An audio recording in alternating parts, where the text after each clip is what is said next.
Welcome back to another Wednesday on the Pagan Perspective. I'm your Wednesday host, Yucca, and this week we are talking about keeping elements of our practice private and privacy, perhaps secrecy involved with all of that. So the viewer asked about our opinion on the idea that is sometimes stated outright or sometimes just implied that one should not share their book of shadows or whatever they call that. And what do we think about that? So I think it, like anything, depends very much on the specific situation.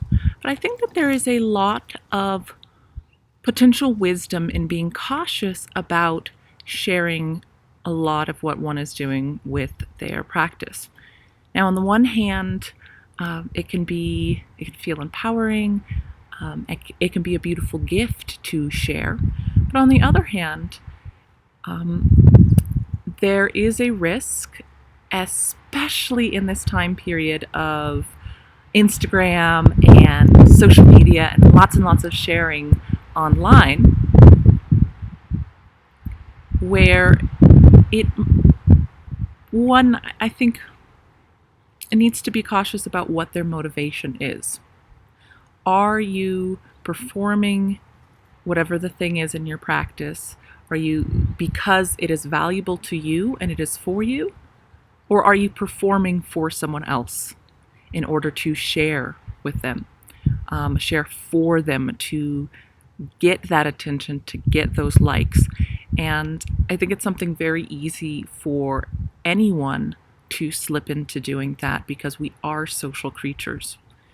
So in suggesting that certain things be private and keeping those things private, it can protect against that motivation, the motivation to do for showing off, not to do for self. So I think that there can definitely be some value there. Now, this isn't about showing your book of shadows or things like that, but there is also a place in paganism where I would caution about secrecy. And that is when there is a relationship that could be an authority, a figure, a power over with somebody underneath. So in some of the traditional or conventional sort of priest over student relationships, that is a situation in which I would caution against secrecy because there is a potential for abuse there. And if there is secrecy around it, then it can be even harder for that abuse to be recognized or addressed. Not to say that that's always going to happen. I don't think that's more common in the pagan community than it is in any other community, but it's something to be aware of.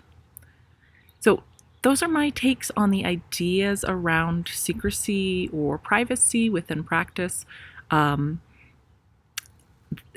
also, of course, just one's personal comfort level, but that to keep in mind what is one's motivation. And also when it has to do with groups, is there a potential for abuse that could be avoided were things not private? So that's my take this week. We'd love to hear from you in the comments what your take is. And thank you so much for watching. I hope you have a fantastic and wonderful week. Take care.